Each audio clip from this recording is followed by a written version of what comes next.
Hello, everybody, and welcome back to Politics Relaxed. I'm very excited. We're doing our second American special episode, and I'm very excited to be joined by three Americans who are going to be able to speak about American politics much better than I can. So maybe it's good to introduce you guys and say whereabouts you're from, and then we can get started. Sure. Um, I guess I'll go first. Hey everybody, I'm Max. I live in a small town called Cary, North Carolina. Read a lot about politics. So when Felix finally asked me to be on his podcast, and it took a little bit, we have some conflicts, but finally made it happen. So really excited to be here. Yeah. All right, I'll go next. I'm also from North Carolina. Hi, I'm Drew DeMeglio, and I got on the podcast by sitting next to Felix in the Capitol. So, yeah, it's been fun, and I'm excited to share my opinion a little bit. Yeah. Yep. And I guess that leaves me last. I'm Sam Underhill. I'm from Indiana, but I'm currently attending the University of Alabama. I'm the executive director of the Activate Gen Z project, and currently a contributor at Young Voices. So just excited to go ahead and talk about this stuff. We'll start with Iowa because I don't know we haven't talked about it yet, and it was the first one. It was Trump storming to victory pretty easily. Drew, I want to go to you first because the last time you were on here, you were telling us that I don't want to be I told you so, but you were on here saying DeSantis is going to go win the whole thing, and obviously he dropped out pretty quickly. How are you feeling about that? So hindsight is 2020, and there was a lot of things that went wrong, and that starts with his announcement. I was reading, there were two choices for his announcement: the Twitter launch, which absolutely failed, or a event in his hometown. Had done it in Florida at a baseball stadium with his family. I mean, that objectively would have been a better start, but I mean, also his campaign was really doomed from the start with the Trump indictments and all. And then when he went and, he decided to run to the right of Trump, which fits him more because he is a strong conservative. But when he went and ran to the right of Trump, that objectively failed in Iowa. Because if you look at the precinct results, that north west corner of Iowa, which is the very biblical, very evangelical, very Christian conservative, he did not do as well as he hoped to do there. And that was where he lost Iowa. That's where he needed to do very good, and he didn't do very good. His actually best results, he won the Gen Z vote in Iowa, which was very promising. The Gen Z vote was very interesting. It was like 33% DeSantis, 25% Haley, 22% Trump, 21% Vivek. So that's very interesting to see where Gen Z is coming from. As a member of Gen, we all are.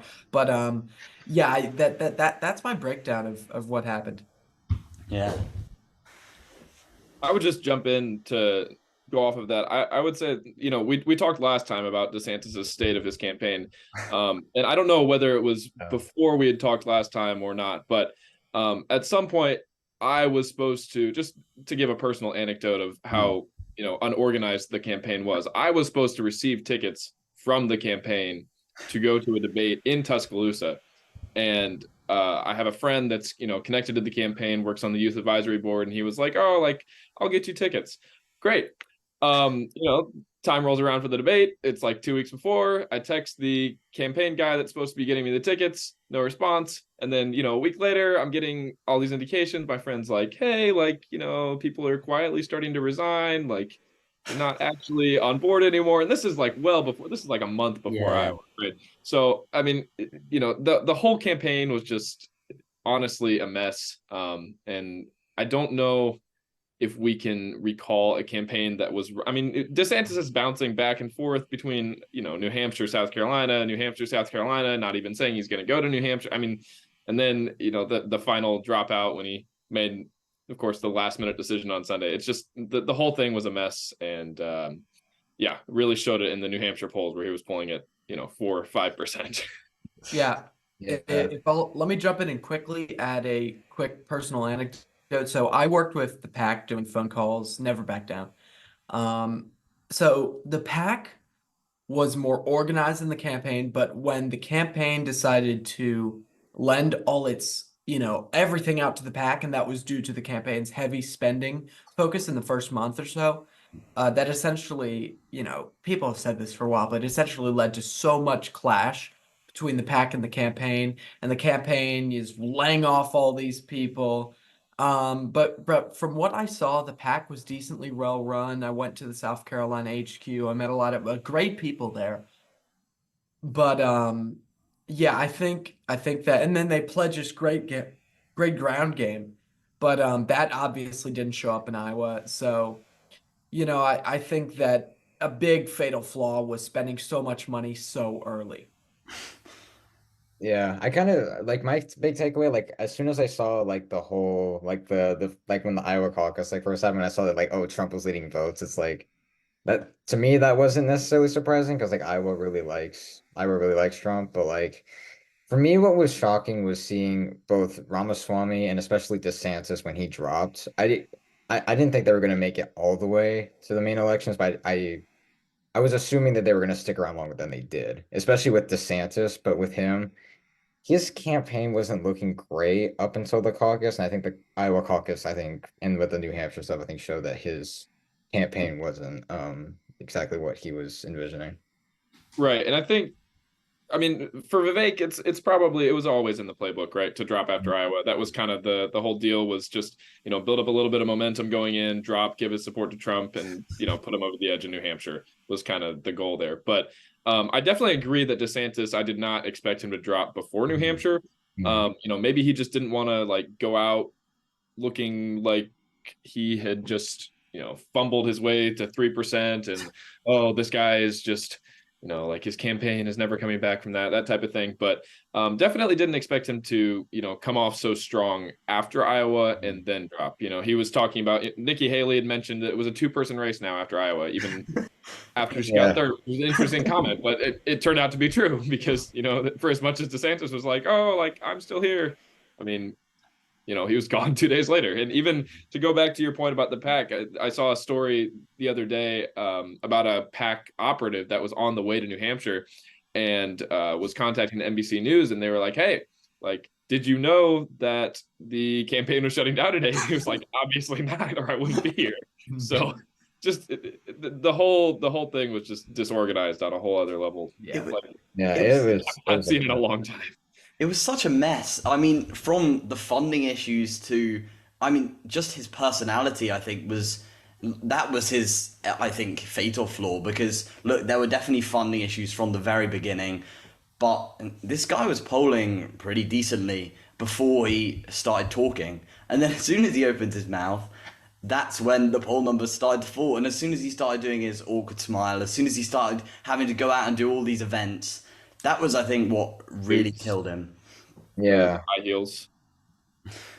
Oh, the high heels. Oh, I've seen so many things about his heels and the way he talks. It's like, God, what is he doing? I think the bigger factor than his personality or high heels or whatever, that's a very like politically active criticism of DeSantis. Yeah. But the reason why he lost is because simply not because Republican voters don't like him, because Republican voters are emotionally attached to Trump. They are absolutely engaged, and they, connect him with the period 2016, 2017, 2018, around there, where, they're like, oh, gas was good back then, yada, yada. And that's the reason why they voted for him. And a big part of that was, it was really just horrible timing for DeSantis because they had the indictments and Trump shot up in the polls. And then ever since then, he's just been connecting his brand to, we're going to get back to what we did back then. And that resonated very well. And DeSantis just couldn't find a message that worked. He didn't even have a campaign slogan. He really didn't. Yeah, I was trying to dig. Like I just assumed I was missing something, but even seeing like I've seen Nikki Haley ads, I've seen Biden, I haven't seen anything for DeSantis or anything. It was shocking to me. Yeah, he started out with this "Our Great American Comeback" thing. A week later, he never mentally had it in like so much like designs, "Our Great American Comeback." A week later, nothing. He didn't mention that in any of his speeches. And it's just like, who is advising this guy? They switch up their message every week. Like, what? I think goes to show how deeply ingrained Trump is in the Republican Party as a whole, though, because even when even though DeSantis ran such a terrible campaign, when you take Trump out of the picture and you poll the voters and you say, who is your second choice? DeSantis still polls in the high 30s, like low 40s. He's still the runaway favorite out of the rest of the candidates. So it definitely just goes to show. I mean, yes, it was bad timing. Yes, but Trump was always going to be there. Trump was always going to be the overlooming shadow. I mean, at this point, it's essentially a personality cult of the Republican Party. As much as, you know, I am a Republican, I don't like to say that. The party is at a crossroads. I mean, they've been at a crossroads for the last 8 years, and something is either going to have to break or, you know, go away. Yeah. And I think with both Trump's term and especially with Biden's term, I think both have showed weaknesses with both parties. Because like I tend to lean more Democratic, but even at the same time with Biden, the thing is that, you know, with him falling down the stairs and mispronouncing words, like that stuff, I'm like, okay, I get how that's not a great look. But for him, it's like he's so focused on foreign policies and what's going on in other countries, you know, I mean, building relationships with other countries, but like when you're taking large amounts of funds in America, shipping them off to, you know, Ukraine and Israel, it's just like, okay, help them out. But like at the same time, what's going on in America? What's going on in this country? And he's like kind of jumping around a little bit. That's why prices here have just skyrocketed. It's just taking these huge funds. And so I guess like it's that towing of line. It's just like both parties kind of seem a little bit. It's really interesting because I don't know, over here it's still like pretty unanimous between all the parties in the UK and basically across Europe that we're still giving money to Ukraine and I don't know, Israel. It's a bit more contentious, I would say, in Europe, but that would be never a message you would get in the UK or in Europe about them spending time and money on other countries. So it's quite interesting to hear that.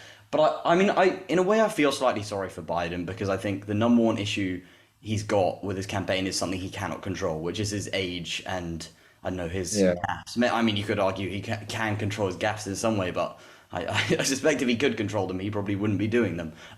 So there's that, which I do feel slightly sorry for him, because I think in the first 2 years of his presidency, he was doing pretty decent, but the last 2 years, I think, I don't know, the sheen has worn off. I think the campaign now has got to be focused on what won in the election in 2020, which is look how dangerous Donald Trump is, and that is really what is going to be the defining message, I suspect, for the Biden campaign, because his record does not look particularly good, I would say, for most Americans. So he's going to have to focus on that anti-Trump message. I think the problem with Biden's campaign as a whole is that he focuses too much on the people that support Trump and not enough on Trump himself. The marketing, going back to marketing, I mean, DeSantis ran a terrible campaign. Biden is obviously running a terrible campaign. I mean, he didn't even open his campaign headquarters until like less than a year ago, right? But the whole marketing strategy of targeting these extreme MAGA Republicans, well, what happens when, you know, a third of the country feels like you're targeting them? I mean, the presidential candidate has never done that before. They've never gone after the voters. They've always been like, hey, this candidate is not as good as I am. Come over to my side. They've never been actually drawing the line in the sand. And especially for Biden, when he's talking about, you know, he was supposed to be the unification candidate, the candidate that's, you know, bringing people back from Trump, bringing the country back together. When you have him, I always draw back to that picture of him standing on the podium with the red lights behind him, looking like he's from 1984. I mean, when you have that kind of a rhetoric and you just, it doesn't have a good look for vast majority of the country, and that's why Trump is, you know, majorly up in the polls right now, even though he just tried to install himself for a second term. Yeah. I think the largest issue with the Biden campaign is because they don't have a winning message right now. I agree. The message saying, you know, Trump is dangerous, I don't think that's a winning message. You have to say Trump is dangerous and I was a successful president. But he can't say that because what has he done? You know, he went to a cookout here right near me.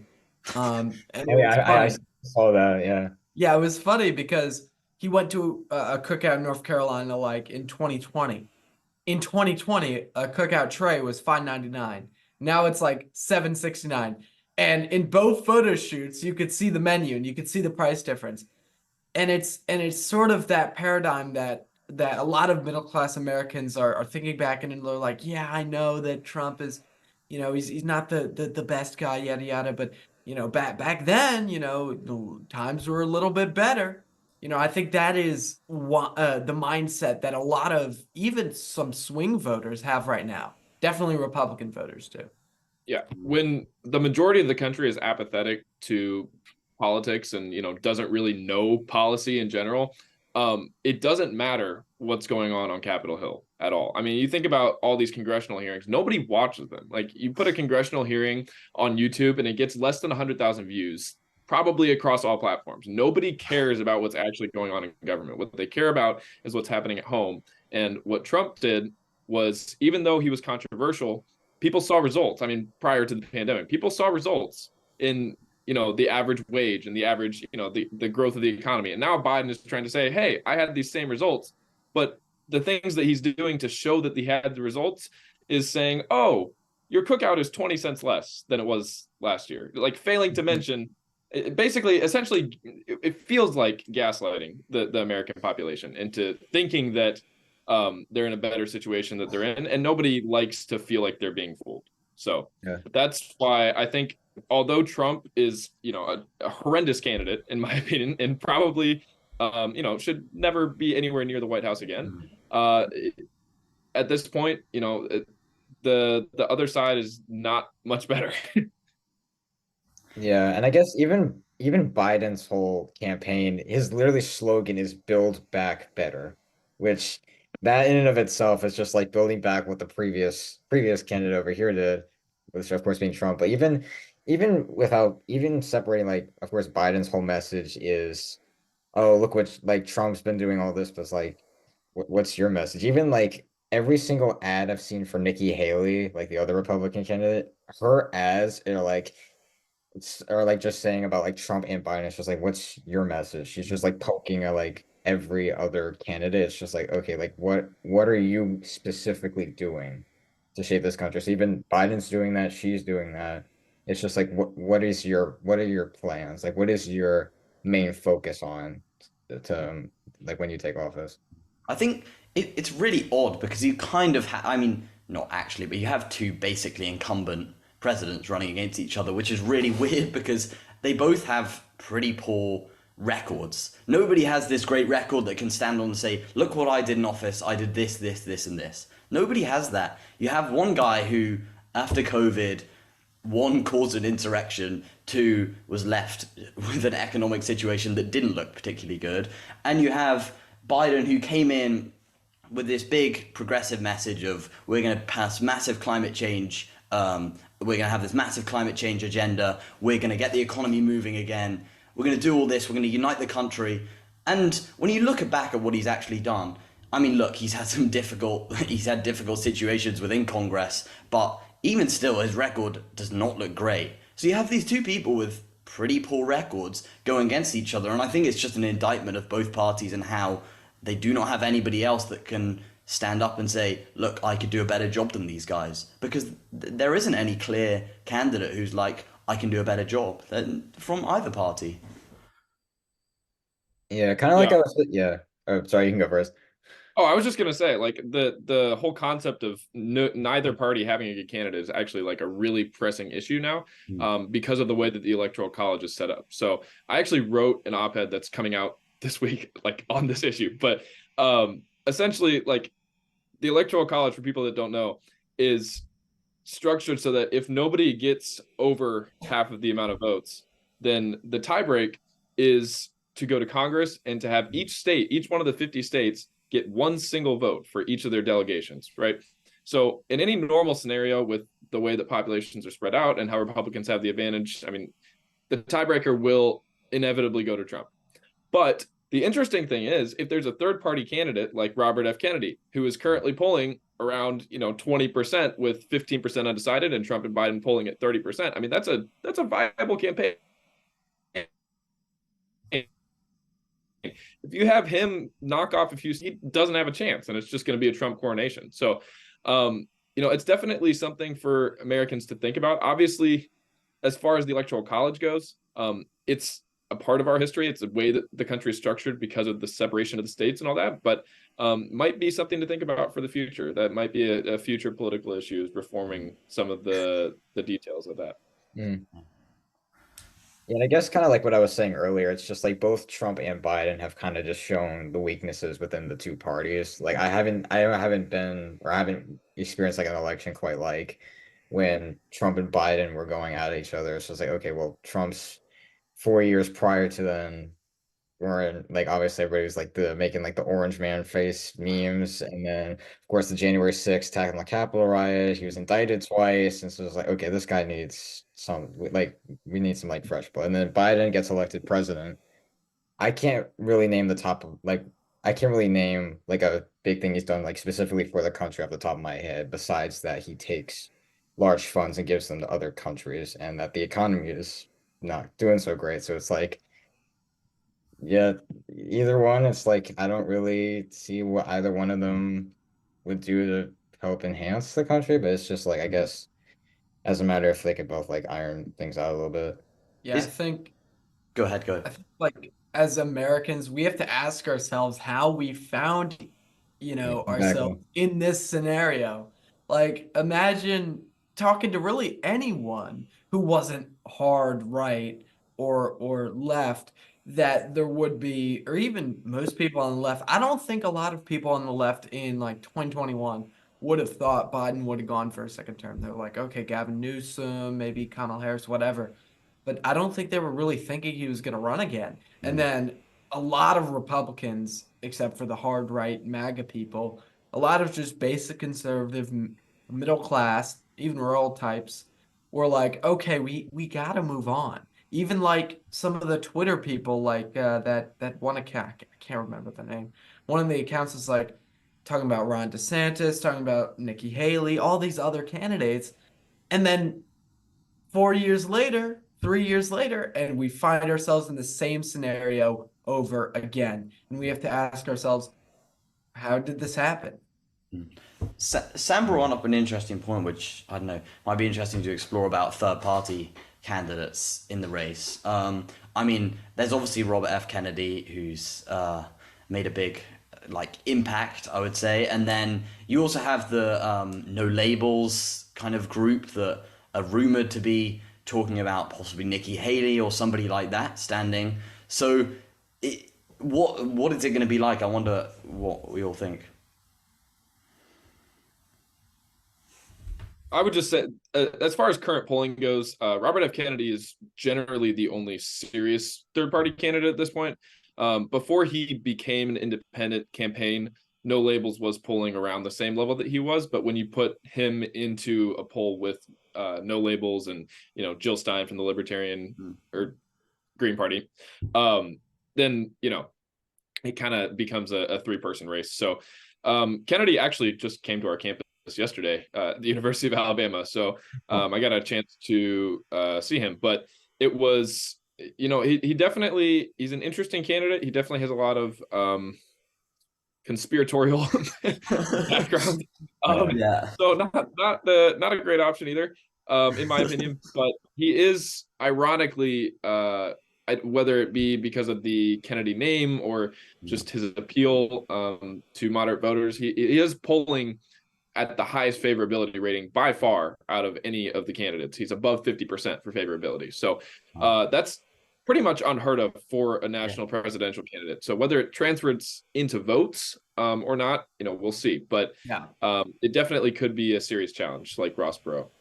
Yeah, I think that the number one question for the Kennedy campaign is, how real are those polling numbers? Yeah. There was a rally here in Raleigh a couple weeks ago. It was pretty large. I was gonna go, wasn't able to make it, but there seems to be a lot of energy. But there's going to be so much money with Trump and Biden. This may be the most expensive election ever. If we count in the primaries, it probably will be.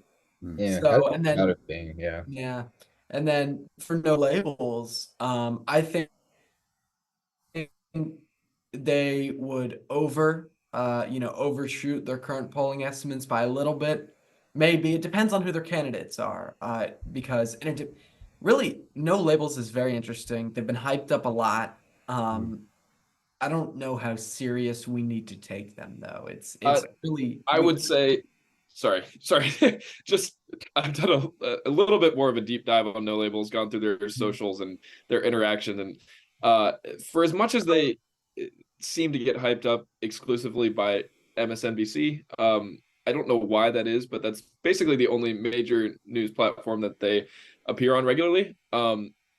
On Morning Joe and their other main programs. But for as much media attention as they get, and all the celebrities that they have, my general impression from looking at their social media pages and seeing that they get an average of like 100 likes on their posts, maybe, is that it's essentially a movement of old white people in the Northeast that are unsatisfied with Trump and want a third alternative.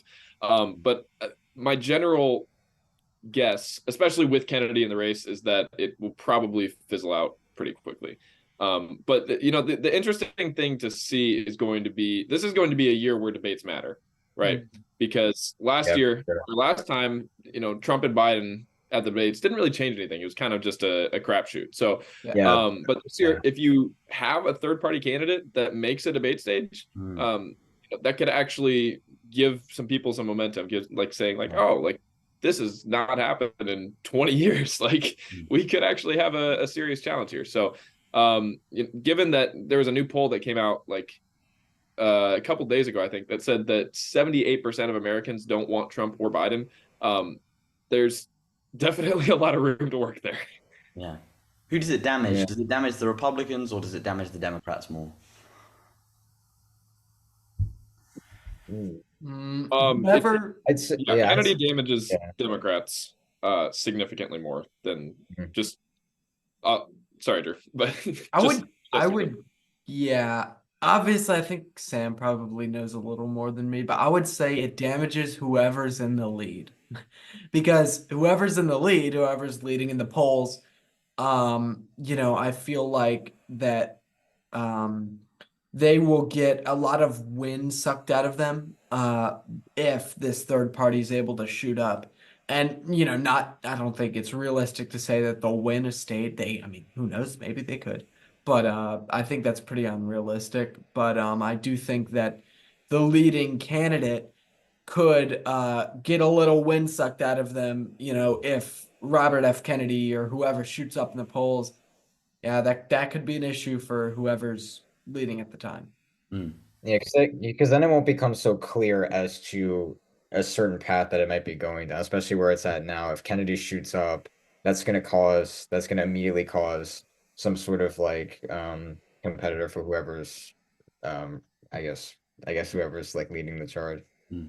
So ironically, Kennedy is actually very detrimental to Biden, especially in swing states, because of his anti-vaccine rhetoric. So even if he doesn't end up putting up a serious campaign, ends somewhere around where Ross Perot did at 10, 20, 30%, it's still pretty serious. It's still pretty significant. And given the margins, Trump lost 2020 by 45,000 votes combined across nationwide in the swing states. So given those margins, and given that African Americans overwhelmingly favor Kennedy over Biden, and overwhelmingly want to vote for him over any other candidate, that could become very important. And it doesn't really take away from Trump's base. It really takes away from Biden, because as we all remember, Biden, didn't have great numbers in 2020, but it was still enough in the swing states with African Americans to, kind of put him over the edge. So that's the reasoning behind, as far as we know at this point, why Biden would lose more support from Kennedy. And Gen Z was big behind in 2020, and they're getting behind RFK a good amount. Yeah, and even with Trump, Maine and was it Colorado, prevented people from voting for him. Do you guys think do you think that's gonna have some sort of toll on Trump, or do you think it's just some? Well, the Supreme Court will rule on that soon. Yeah, it's expected that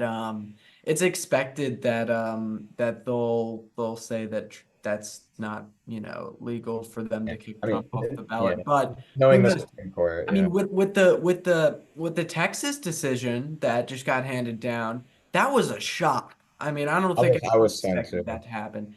So who knows? It could be crazy. Just for the people in the UK watching and not knowing about the text decision, one of you enlighten me and others. Sure. So the Texas decision was where the Texas National Guard was putting up razor wire and whatnot at the border to stop border crossings.